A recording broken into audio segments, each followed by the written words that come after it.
Ok, agora eu estou gravando. Agora eu estou gravando e quem aparecer aqui no vídeo aqui está tendo sua voz e sua cara, né, gravados também. Tá? Então, vamos lá. Né, a segunda parte dessa aula de revisão, tá? É uma revisão de cálculo 2. Tá? E aí, esse aqui não é propriamente que eu estou cobrindo o assunto, tá? Mas eu estou dando um guia de estudo para você fazer a sua revisão. Tá? Então, isso aqui é o que for absolutamente claro. Primeiro, eu preciso fixar um pouco de notação, tá certo? Cada um escreve matemática de um jeito, e, de fato, como eu não estou seguindo propriamente um livro, né, eu tenho que passar para vocês, acostumar vocês com a minha maneira de escrever. Tá? Então, por isso também eu tenho que fazer essa revisão. Né? Então, isso aqui é uma revisão do cálculo a várias variáveis, da parte de diferenciação, que digamos assim, que seria o complemento, essa parte de integração, que é o objetivo desse curso. Tá? Incluindo a diferenciação do cálculo, tá? E um pouquinho de diferenciação complexa também, e da mistura de como que uma coisa conversa com a outra. Tá? Isso, em princípio, né? Pode até ter alguma novidade aí. Tá? Então, o assunto, cálculo a várias variáveis, tá? Se trabalha com certos objetos bem específicos, tá certo? Que eu estou dizendo que são 4 tipos de objetos, tá? Funções, né? Curvas, campos vetoriais e mapas. Tá? Então, deixa eu só explorar um pouquinho como é que eu represento e descrevo cada um desses. Então, primeiro, funções a várias variáveis. Tá? Uma função, então, um objeto de Rn em R. Tá? Ele pega cada ponto no Rn, que eu estou dizendo que é um vetorzinho de coordenadas x1 até xn, e associa um número, f de x1, x2 até xn. Tá? Então, se você for representar num gráfico, tá? Eu estou dizendo aqui, para cada ponto, aqui no caso, cada ponto no plano, x1, x2, tá certo? Eu levanto aqui o valor de f, tá certo? E esse ponto aqui, nessa superfície aqui no espaço, né, é o gráfico, essa superfície aqui no espaço seria o gráfico dessa função, né, y igual a f de x1, x2. Tá? Então, é digamos assim, uma representação visual, né, desse objeto que é uma função de várias variáveis. Tá?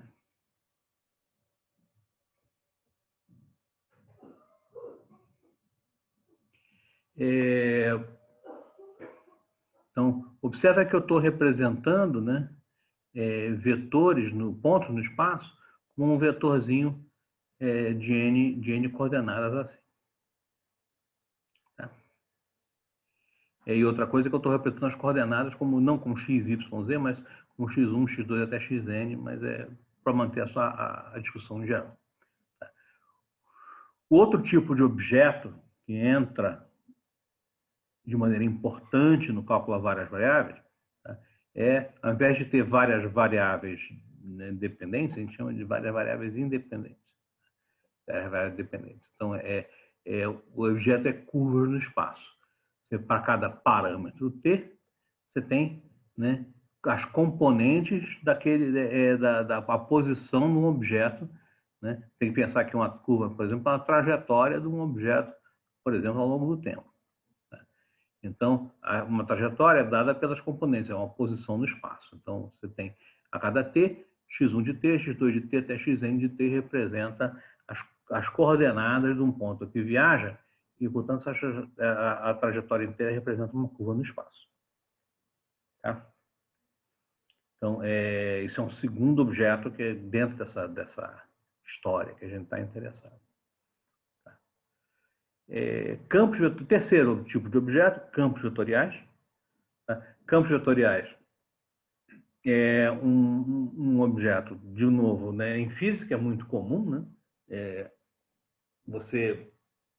Um campo vetorial é uma coisa que é um negócio que a cada ponto, tá? Em cada ponto no espaço, você tem um vetor.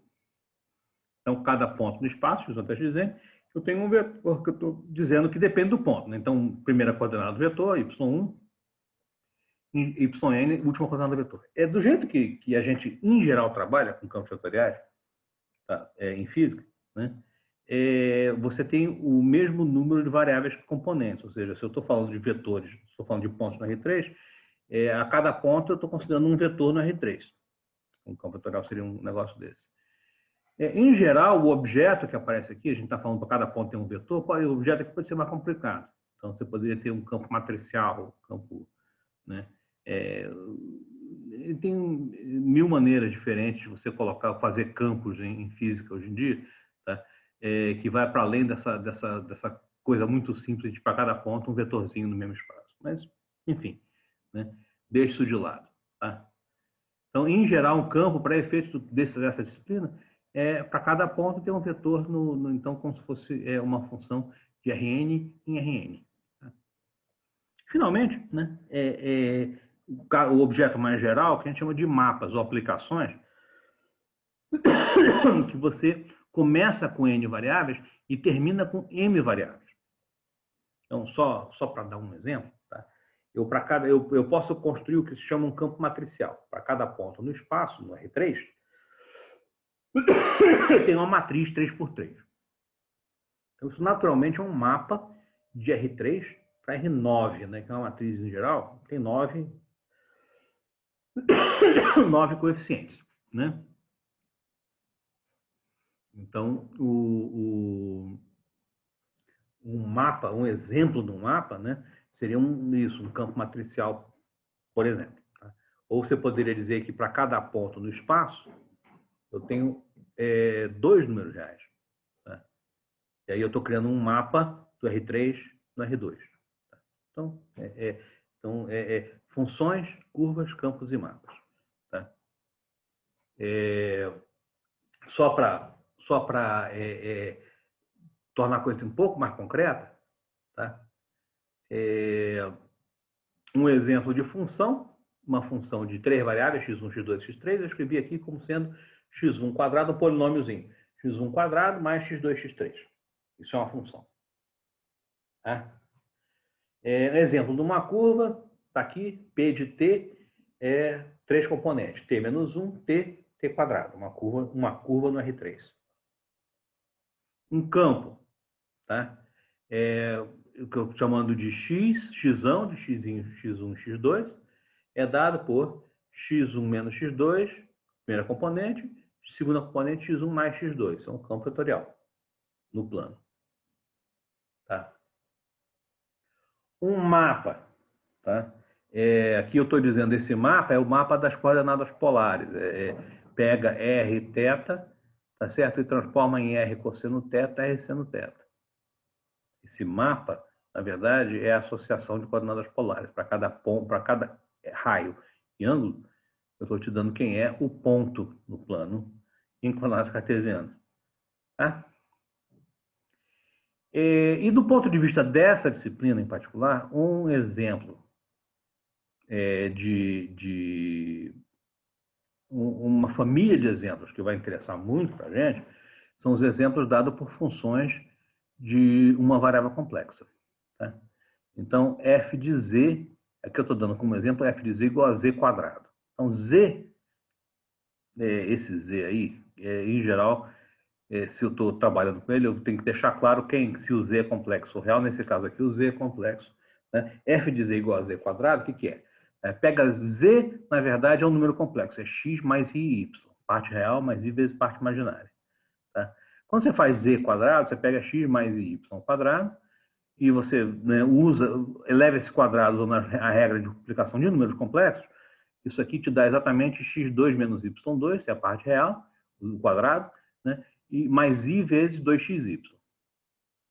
Então, você quer uma outra maneira de descrever a função f de z igual a z quadrado, ela é uma função de 2 variáveis, x e y, e f de x e y é x2 menos y2, vírgula 2xy. Ou seja, tá? Uma função de uma variável complexa, na verdade, tá? Do ponto de vista do cálculo real, tá?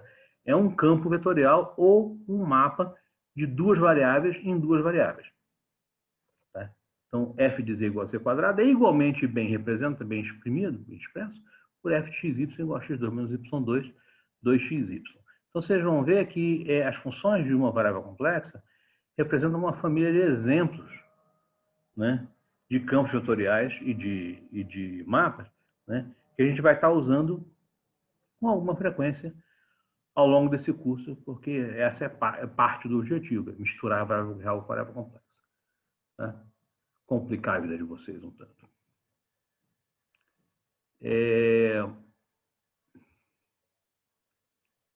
Vamos lá. Então, como eu estava dizendo, o objetivo, tá, aqui, dessa conversa agora, tá, é fazer uma recordação, tá certo? Ou fazer uma revisão, tá, do conteúdo de cálculo 2. E o conteúdo de cálculo 2, explicitamente que eu estou interessado, tá, é a parte de derivada, a parte de diferenciação. Não tudo. Por exemplo, a discussão de máximos e mínimos, multiplicadores de Lagrange, eu não vou, acho que não vai aparecer ao longo do cálculo 3. Mas as noções envolvendo o conceito de derivada vão aparecer. Tá? Então, vamos lá. Então, eu vou falar um pouco sobre diferenciação multivariada e vários aspectos de diferenciação multivariada, né? Só para relembrar vocês o que a gente tem que se preocupar. Então, eu não vou demonstrar nada, mas vou deixar algumas demonstrações como exercício para vocês relembrarem, assim, inclusive, a parte mais conceitual desse assunto. Tá? Então, vamos lá. Pega uma função. F igual a f de x1 até xn. Tá? Então, para cada ponto na Rn eu tenho um número. Dada qualquer função, eu posso, em princípio, me perguntar, né, eu posso, em princípio, estudar a derivada dessa função com respeito às diferentes variáveis que ocorrem. Então, aí eu estou definindo o que é df de xi, tá? Avaliado no ponto x, o x com a barrinha embaixo é um vetor, tá? Esse x com a barrinha embaixo é o vetor posição x1 até xn. Então, a derivada de f com respeito a xi é o limite quando h vai para zero de um quociente de diferença, 1 sobre h, f, você soma h na componente xi e subtrai, não somando nada. Divide por h, se esse limite... Desculpa. Se esse limite existe, comente.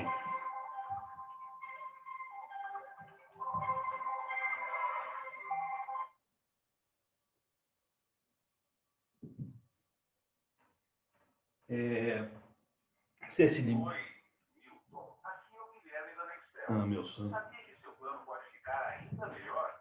O que você acha de continuar com 50 GB de internet e pagar R$ 28,40 a mais por mês? Quer que eu te conte tudo?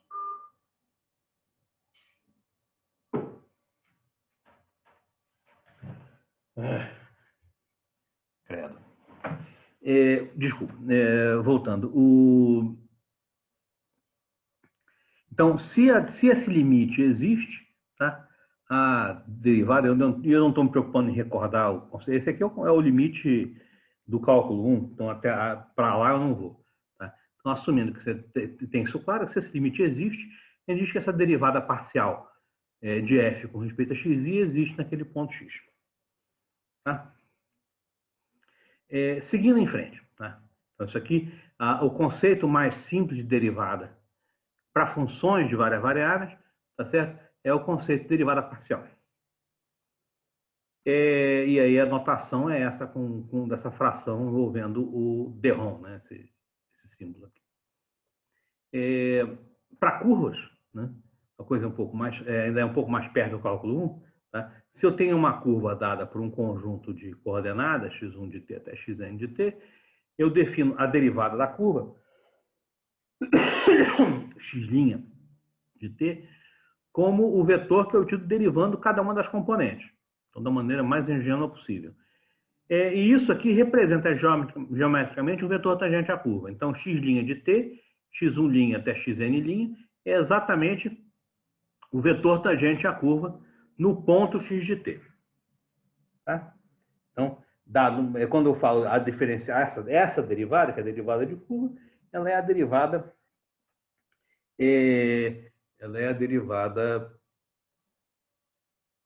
essa derivada te dá o vetor tangente à curva. Em frente, tá? Diferenciação ou derivação complexa.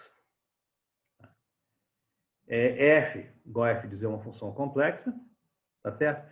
Eu defino a derivada dessa função complexa num ponto z0 como um outro coeficiente de diferença. É o limite, quando z tende a z0, de f de z menos f de z0 sobre z menos z0. Podia ser também o limite quando h vai para zero, f de z mais h menos f de z sobre h, só que aí o h é um número complexo. Isso aqui é um limite no plano complexo. Tá? Esse limite aqui é um limite de números reais, né? O h aqui é um número real. Esse limite aqui é um limite no plano complexo, e mais que isso. Aqui, essa divisão aqui, 1 sobre h, esse traço de fração, é o traço de fração real. Esse traço de fração aqui é um traço de fração complexo. Tá? Então, essa operação aqui é uma operação bem mais complicada do que essa aqui de cima. Tá? Portanto, essa derivada tem propriedades muito diferentes da derivada real. Apesar de ser formalmente muito parecida. Bom. Quando eu vou... Aí, se eu vou olhar, então, né, se eu vou olhar para isso de maneira mais ampla, tá? Então, agora olhando para a diferenciação de mapas e campos, tá? Aí você tem uma teoria mais geral, para dizer, a teoria que, quando você fala mapas e campos, você está incluindo curvas, está incluindo funções, está incluindo, inclusive, a derivação complexa. Tá? Então, a teoria de mapas e campos é um pouquinho mais sofisticada, do ponto de vista de cabeça. Tá? Então, pega um mapa, estou chamando de F com barrinha embaixo, depende de n variáveis, x1 até xn, e tem com valores em m componentes. Tá? Então, eu estou pensando nisso, pensando nesse mapa, né? Como para cada ponto x1 até xn, eu tenho um vetor, né, de m componentes. Tá? Eu vou dizer que um mapa desse é diferenciável. Tá? A ideia básica é dizer um mapa é diferenciável se ele tem uma boa aproximação linear. Tá? Então, eu vou dizer que o mapa F é diferenciável no ponto x1, 0, xn, 0, ou seja, é um ponto específico no espaço, se existir uma matriz, m por n, vai ser a matriz que vai dar o que a gente chama de linearização daquele mapa no ponto em questão, no qual a função f se escreve como sendo o valor da função num ponto qualquer, se escreve como o valor da função no ponto base, x0, x1, 0 até xn0. Mais a matriz A avaliada, né, quer dizer, multiplicado, matriz A vezes o vetor deslocamento do ponto em questão xi para o ponto base x0, que é isso aqui, é x menos x0, x1 menos x01, x2 menos x02, xn menos x0n, tá certo? E pega esse vetor, aplica A, tá certo? Então, até aqui eu tenho uma função linear, uma função afim das variáveis x1 até xn. Mais um erro. Né? Esse erro, então isso aqui, o valor da f é esse valor aqui, mais essa aproximação linear, mais um erro. Esse erro, estou dizendo que é Ozinho de norma de x menos x0. Essa expressão aqui, Ozinho de norma de x menos x0, tá? Significa apenas o seguinte: esse troço aqui, quando x e x0 estão muito próximos, esse troço aqui não só é pequeno, como é pequeno, mas menor do que linear. Tá? Ozinho do modo de dizer significa que você não apenas é pequeno, como você é muito menor que a norma de dizer ele mesmo. Então, ou seja, o ozinho, o termo que é ozinho da norma de dizer, dividido por norma de dizer, vai a zero, com a norma de dizer vai a zero. Tá? E é isso que... Então, eu estou dizendo que uma função é diferenciável se existir um A que aproxima o valor de f desta forma. Nesse caso, quando esse A existe, a gente denota ele como DF em x0. Né? Isso aqui, a DF é a matriz derivada do mapa F, tá certo? No ponto x0. Tá? Ou seja, né, essa matriz A representa a melhor aproximação possível linear para F. Se essa melhor aproximação existe, a gente diz que a tua função é diferenciável naquele ponto. Isso é a teoria geral, isso é derivada no sentido mais amplo que a gente encontra no meio desse assunto. Tá? Por exemplo, tá? Se você, então, aplicando agora em situações mais específicas. Então, para funções, f igual a f de x1 até xn, a matriz derivada acaba sendo um vetor. E aí, naturalmente, quer dizer, se a matriz, lembra, né? Aqui eu tenho m era o número de componentes do teu mapa. Então, a tua matriz A era uma matriz m por n. Então, se o teu mapa, na verdade, é uma função só tem uma componente, a matriz que você termina é uma matriz 1 por n. Uma linha por n colunas. Ou seja, é uma matriz linha, tá? Tudo bem, nada demais, né? Então, a matriz derivada, então você pega uma função, certo? A matriz dessa aproximação linear é representada naturalmente com um vetor 1 por n, né? Que seja um vetor, né, que tem essa característica. Acha um vetor, quer dizer, eu vou dizer que a tua função é diferenciável a um certo ponto, se existir um vetor A1 até a n, né, tal que f de x estrela mais esse vetor, né, agora, produto escalar, se você quiser, com o vetor de displacement, com o vetor de deslocamento aqui, x menos x0, mais alguma coisa que vai para zero, como x menos, mais rápido que x menos x0. Então, eu deixo como exercício você verificar que se a função é diferenciável, os componentes da matriz derivada são exatamente as derivadas parciais de f com respeito às diferentes variáveis. Tá?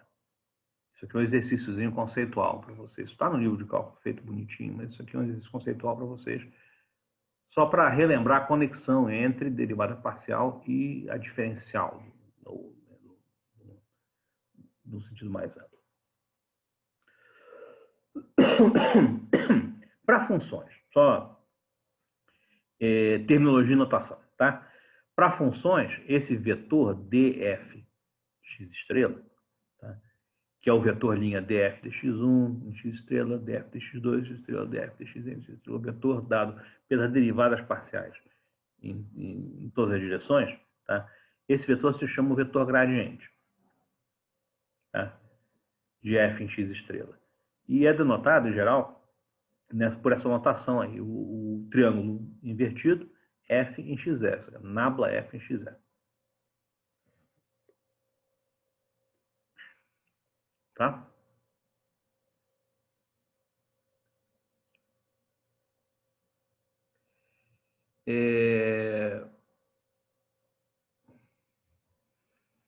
Ainda insistindo, né, em aplicações, ou entender esse conceito mais amplo de derivada, como, né, melhor aproximação linear, tá?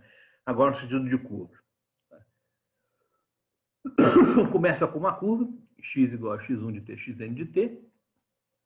Então agora o mapa, ao invés de ser um mapa de um espaço n-dimensional para um espaço unidimensional, é de um espaço unidimensional para um espaço n-dimensional. Então, no sentido que a gente estava falando antes, é uma matriz, a derivada vai sair uma matriz n por 1, ou seja, uma matriz coluna, n linhas em uma coluna.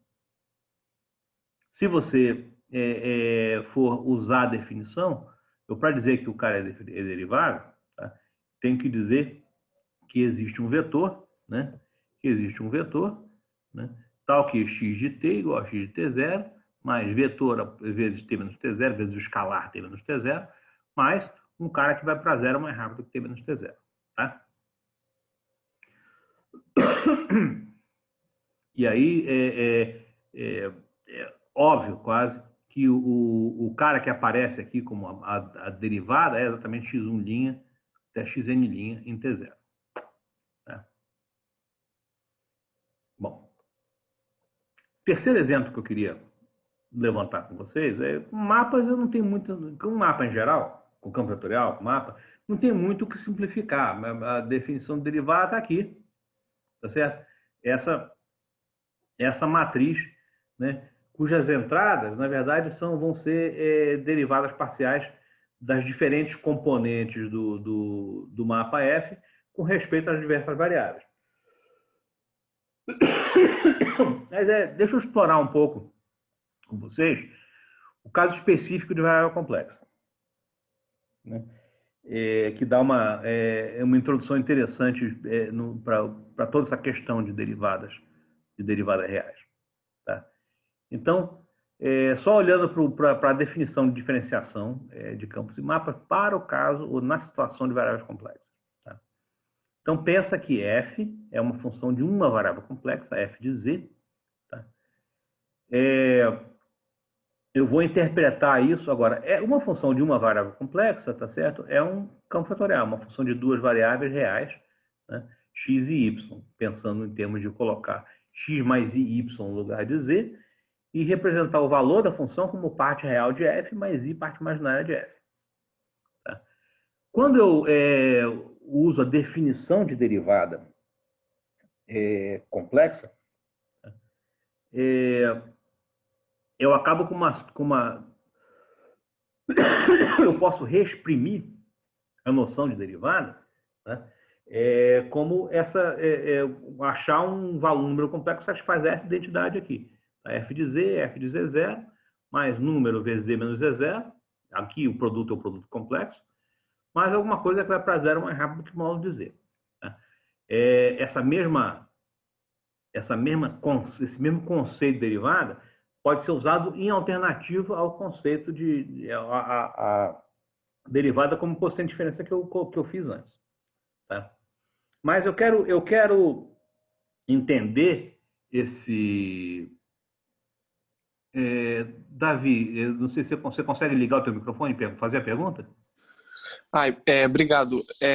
Eu queria entender mais, na verdade, a minha dúvida é porque eu não lembro de mapas. Eu queria entender mais o que é mapas, porque a definição que você tinha falado é que tipo, começa com n pontos e termina com m pontos. Isso. Só que então toda derivada seria um mapa. Ou eu tô falando uma besteira muito grande? Não, eu acho que você perdeu um pouquinho o ponto da história. O mapa é simplesmente uma função, é uma coisa que leva n, quer dizer, é uma coisa que, para cada ponto no espaço, que é dado por n variáveis, tá, ele constrói um vetor ou um objeto com m componentes. Tá? Então, o mapa é qualquer coisa que vai de um pedaço do Rn para um pedaço do Rm. Tá? Entendi. E ele serve para quê? No fundo, junta todos esses conceitos ao mesmo tempo. Né? Um mapa é um conceito unificador. Ele campo vetorial é um tipo de mapa, curva é um tipo de mapa, função de uma variável é um tipo de mapa, função de uma variável complexa é um tipo de mapa. E o mapa pode ser uma coisa mais ampla, que eu estava comentando. O exemplo que eu dei é as coordenadas polares. Né? Pega R, θ e leva em R cosseno θ, R seno θ. Isso aqui é um mapa de duas variáveis em duas variáveis. Não é um campo vetorial, não é uma função, isso, é um mapa, uma aplicação. Se eu pego outro exemplo de um mapa, tá certo? Pega qualquer ponto no espaço, x, x1, x2, x3, e esquece a terceira componente. Então, imagina que é uma função que a gente chama de projeção no plano xy, no plano x1, x2, que leva x1, x2, x3 a x1, x2 apenas. Esse é um outro tipo de mapa. É um outro exemplo de mapa. Tá? Entendi. Obrigado. O ponto o mapa é o conceito mais amplo que inclui todos os outros que a gente está falando aqui. E aí, para o conceito de mapa, tem aquela questão, aquela derivada como uma matriz. Tá? Bom, então eu estou comentando um exemplo de mapa, são as funções de uma variável complexa, que são mapas de duas variáveis, naturalmente, duas variáveis reais em duas variáveis reais. Tá? Então aqui eu estou brincando com isso de maneira mais explícita. Esse Então, quando eu faço f de z igual a f de z0, mais esse troço aqui, z menos z0, mais um errinho. Tá? Essa identidade, a única coisa que me complica um pouco do ponto de vista, que eu não posso interpretar isso como uma derivada, eu não posso interpretar esse f' de z0, deixa eu ser bem claro. Tá? Se uma função de uma variável complexa é uma função de uma variável complexa, a derivada, como eu defini, para cada ponto, é um número complexo. Tá? Portanto, tem duas componentes. Tá? É como se fosse um vetorzinho de duas componentes. A derivada f' de z, tá? Para cada z, é um número complexo, portanto, tem duas componentes. No entanto, eu posso reinterpretar as funções de uma variável complexa como mapas, né, de R2 para R2. Duas variáveis em duas variáveis. A derivada dessa aplicação desse mapa, do jeito que eu defini, é uma matriz 2×2. Portanto, tem 4 números. Então, a pergunta é, por que como função de variável complexa, a derivada é um número complexo, enquanto que como função real, como mapa real, tá certo? A derivada é uma matriz 2×2. Qual a relação de um com o outro? É isso que eu estou explorando. Tá? Interpretar, tá, a derivação complexa como derivação real. E olha só. Tá? Então, a única coisa que eu tenho que interpretar, na verdade, é esse troço aqui, f' de z0 vezes z menos z0. Tá? Então, lembra que isso aqui é um produto complexo. Então, eu vou abrir isso aqui. Tá? F' de z0 é a parte real de f' de z0, mais i vezes a parte imaginária de f' de z0. Agora, real e imaginário são funções com valor real. Tá? Produto escalar, z menos z0 é x menos x0, mais i, y menos y0. Tá? Então, esse termo aqui, na verdade, é isso. Se é isso aqui, agora, deixa eu só, para simplificar o que eu vou descrever, chama esse real de f' de R maiúsculo. E o imaginário de f' de I maiúsculo. Então, isso aqui é R mais I vezes o Izão, vezes x menos x0, y, mais I, y menos y0. Abre esse produto. Quando você abre, você ganha Rzão. Primeiro, o que é a parte real desse produto? Real vezes x menos x0, menos imaginário vezes y menos y0, porque aí o i quadrado é menos 1. Então, real menos x menos x0, menos imaginário y menos y0. Agora tem a parte imaginária, que é quando esse termo, i imaginário, multiplica por x menos x0, e o real multiplica por i menos y0. Então, está aqui.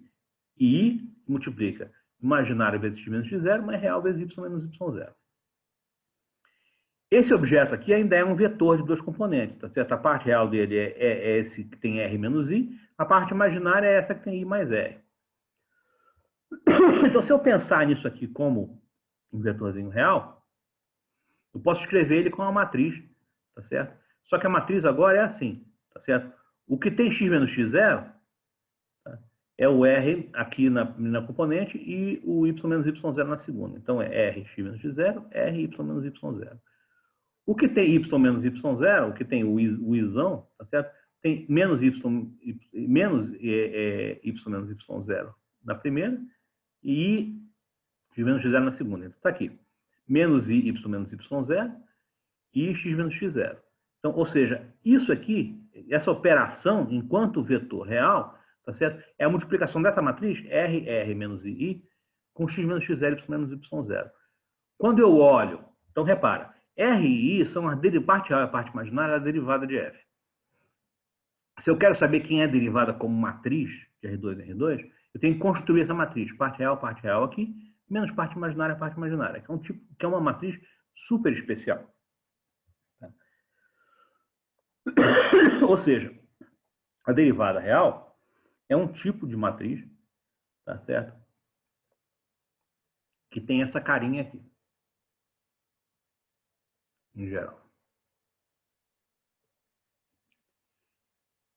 Então, só para, né, apertar mais esse desenho que eu estou tentando fazer para vocês, tá certo, nos cantos. Tá? Então, pensa assim, a tua função f de z, tá? Ela é parte real mais i parte imaginária, u mais iv, tá certo? que eu estou pensando como sendo uma função, um mapa de duas variáveis em duas variáveis. Então, aí, nesse mapa, esse efeito desse mapa, ela é usão de xy, vírgula, vezão de xy. Tá?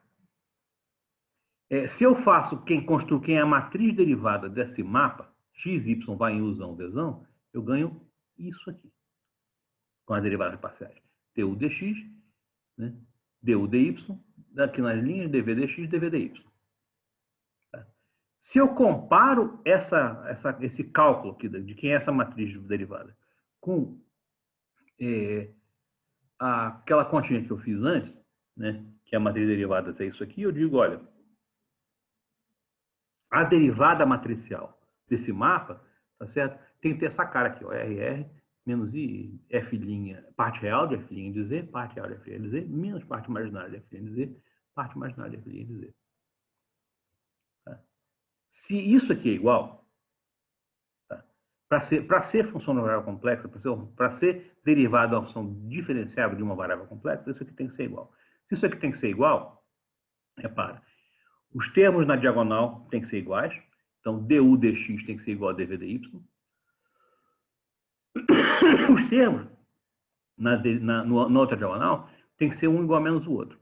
Então, menos dv dy, menos du dy tem que ser igual a dv dx. Tá? Então, eu tenho, para você ser, então, para um mapa de R2 em R2, ser derivada, ser, né, ter alguma chance de ser uma função diferenciável de uma variável complexa, tá? Eu tenho que ter essas condições sobre as derivadas daquele mapa. Tá? Du dx tem que ser igual a dv dy, menos du dy tem que ser igual a dv dx. Essas duas condições, essas duas equações, se chamam condições de Cauchy-Riemann. Tá? E elas são um fato da vida fundamental no estudo de funções de uma variável complexa. Tá? Isso aqui é quando eu exprimo uma função complexa em termos de variáveis reais, tá? Eu tenho essa restrição sobre a cara das derivadas dessas funções. E essa restrição se chama condições de Cauchy-Riemann. Tá? Isso aqui é extremamente importante, a gente vai voltar nisso mais para frente, mas quer dizer, então, só para fixar esse assunto, eu deixo dois exercícios. Primeiro é um exercício de cálculo mais vagabundo, tá? Calcula as matrizes derivadas de z ao cubo e de z barra menos 1 sobre z. E aí eu vou chamar a atenção do seguinte. A função f de z igual a z barra menos 1 sobre z, por exemplo, tá? Ela é como função do R2 no R2, ela é diferenciável bonitinha. Ela tem derivada em todo ponto, menos no z igual a zero, né? Por causa daquela fração. Mas como função complexa, ela não é derivável em lugar nenhum. E isso é uma coisa que eu espero que vocês verifiquem, porque se vocês fizerem a conta, vocês vão verificar que essa função, g de z, tá, a derivada dela, expressa como função real, a derivada dela não satisfaz as condições de Cauchy-Riemann. Se não satisfaz as condições de Cauchy-Riemann, é porque ela não é diferenciável como função complexa. Tá? Z barra sozinho não é como diferenciável como função complexa. Isso é um detalhe importante na história.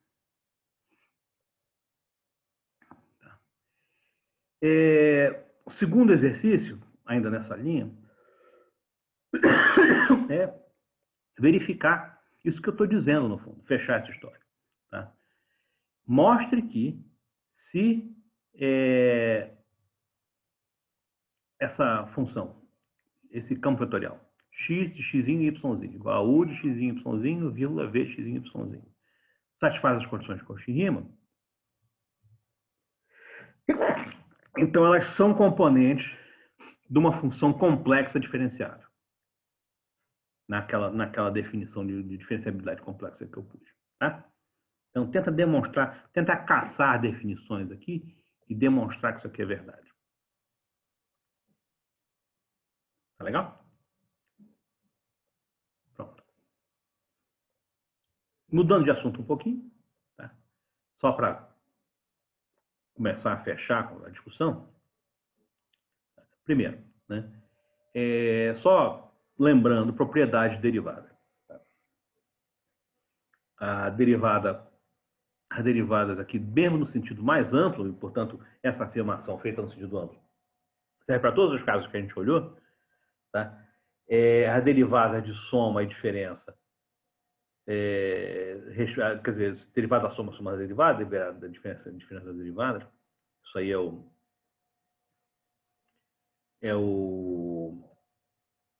digamos assim, a parte mais fácil, né, quer dizer, a propriedade de diferenciação.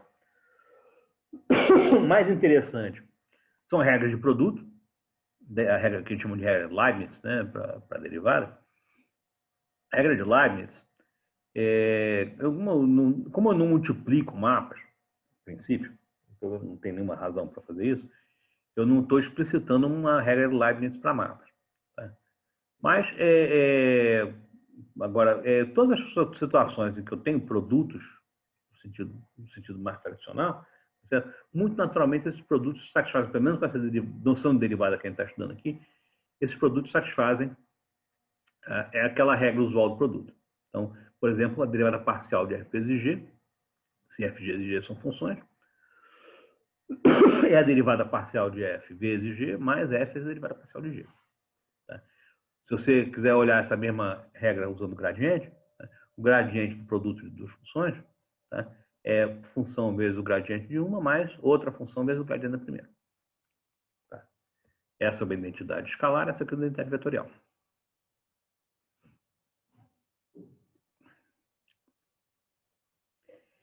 Curvas. Tá? Quando eu falo de curvas no RN, naturalmente, como você está falando, para cada valor do parâmetro tem um vetor, eu tenho produtos naturalmente associados a vetores, são produtos escalar vetorial.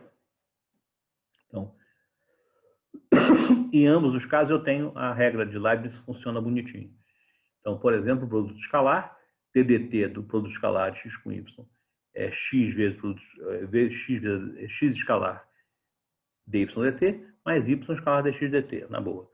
É um pouquinho mais sofisticado, DDT do produto vetorial de dois vetores, dependendo do tempo. Tá?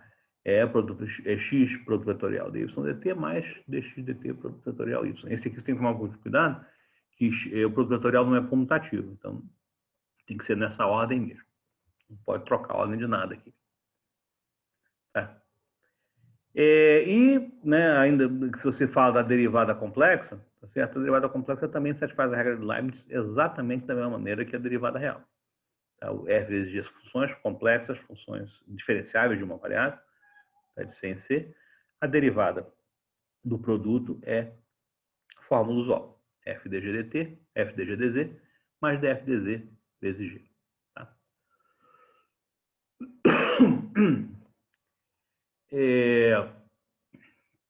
Um pouco mais sofisticado, o próximo aspecto aqui, um pouco não, bastante mais sofisticado, tá?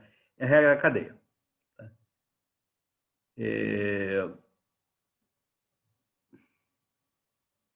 A regra da cadeia não é derivou errado para a cadeia. Né? A regra da cadeia é a derivação de funções compostas. Tá? Essa tem uma expressão bastante natural em termos da derivada matricial, tá? Que é a derivada composta de duas funções, dois mapas, tá? Tá? Então, derivada da f composto com g no ponto x é df, tá certo? Derivada matricial do mapa f avaliada em g de x, produto matricial derivada de g em x. Ou seja, é a fórmula do cálculo 1, só que ao invés de ser um produto de funções, tem um produto de matrizes. Você tem um produto de matrizes aqui.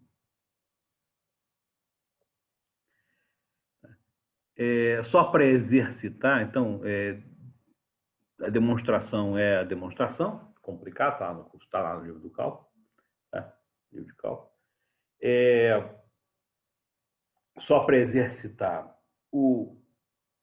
a regra da cadeia, que de novo a gente vai usar bastante ao longo desse semestre. Tá? Primeiro, faz a conta para para alguns exemplos. Então, peguei dois campos vetoriais, f de x, y, x menos y, x mais y, g de x, y, x2 menos y2, 2xy, tá? E acha as derivadas matriciais das compostas. F com F, F com G, G com F, G com G. Tem duas maneiras de fazer isso. A primeira, você calcula quem é a composta, para essas funções isso não é muito difícil, tá? E aí faz a derivada, né? É isso, né? A derivada de uma funçãozinha. Derivada parciais da primeira e da segunda componente. Derivada parcial da primeira componente, derivada parcial da segunda componente. Não é matriz. Ou você pode tentar verificar usando essa fórmula. E aí o interessante aqui é fazer duas coisas e verificar que você está obtendo o mesmo resultado. Tá? Então, isso é o exercício. Esse aqui é esse exercício aí. E segundo, é um exercício um pouquinho mais teórico. Eu estou simplesmente dizendo, do ponto de vista prático, tá? Como é que isso aqui pode aparecer? Tá? Isso aqui é um probleminha. Pega a temperatura numa sala, pega x, igual a x de t, y de t, z de t, a posição de uma mosca na sala. E se pergunta quem é a taxa de variação da temperatura que a mosca experimenta no tempo. Então, DDT, a temperatura que a mosca experimenta é a temperatura avaliada na posição da mosca, θ de x de t. Θ de x de t é uma função do cálculo 1. Para cada t, tem uma temperatura. Então, essa função, θ de x de t, é uma função do cálculo 1, intermediada por uma curva e por uma função de 3 variáveis. Então, a pergunta é como é que eu calculo a derivada DDT desta função do cálculo 1, usando as derivadas parciais de θ e as componentes das derivadas de x. Esse é o exercício. Simplesinho. Para concluir, 3 outras coisas, só para parte dessa revisão. Tá? Primeiro, uma observação, de novo, isso aqui é útil, importante ter na cabeça às vezes. Tá? Lembrando, né, o que é uma superfície de nível? Tá? É o conjunto dos pontos x, tal que você pega uma função f, a superfície de nível de f, tá certo? É o conjunto dos pontos no espaço, tal que f de x é uma constante dada. Tá? Então, varia a constante, você tem diferentes superfícies de nível. Tá? Proposição, ou um fato da vida, é o gradiente, pega uma função diferenciável, bonitinha. O gradiente da função, num certo ponto, é sempre perpendicular à superfície de nível no ponto. Tá? Isso é uma propriedade que vem da diferenciabilidade de maneira mais ou menos elementar. Eu deixo de novo essa observação para vocês. Ver se vocês conseguem demonstrar a partir das definições. Como eu coloquei aqui, como tem no livro. Mas isso é demonstrado de novo. Isso é demonstrado no livro do Stuck. Então, o gradiente é perpendicular à superfície de nível. Segunda observação, relembrando. Igualdade de parciais misturadas. Então, pega uma função f, suficientemente regular, eu não estou sendo muito preciso com relação a isso. Tá? É sempre verdade, ou nesse caso é verdade que a derivada parcial com respeito a xi da derivada parcial com respeito a xj é igual a primeiro deriva com respeito a xi, depois deriva com respeito a xj, ou primeiro deriva com respeito a xj, depois deriva a xi, o resultado que você obtém é o mesmo. Então, igualdade de parciais cruzadas é uma propriedade importante que foi estudada e que é demonstrada no cálculo 2, que a gente certamente vai usar a beça aqui. Bom, ter isso na cabeça. Tá? Finalmente, né, de novo, isso é só notação, tá? Só lembrando, você tem, para campos vetoriais, eu tenho 2 operadores que são de interesse particular e que vão aparecer ao longo desse curso, um é importante. Um é o divergente e o outro é o rotacional. Então, só para dizer quem são, para lembrar quem são e dar notação para eles. Então, dado um campo vetorial, x, x1 até xn, com a variável x1 até xn com o índice embaixo, tá? O divergente desse campo vetorial é essa expressão, é um número real, que é essa expressão dx1, dx1, mais dx2, dx2, mais dxn, dxn. Tá? Isso aqui você pode reescrever como você pode denotar de maneira natural como produto escalar do nabla, né? Com o vetor ele mesmo. Isso aqui é o divergente do campo. Tá? O rotacional do campo seria o rotacional, ou seria o produto vetorial do mesmo nabla dx1 a dxn com o campo ele mesmo. Só que isso aqui faz sentido em dimensão 3. Tá? Então, divergente rotacional são esses caras aqui, eles vão aparecer ao longo do curso, então estão aqui registrados nesse momento. Tá? Pronto, o que eu tinha para dizer, acabei, estou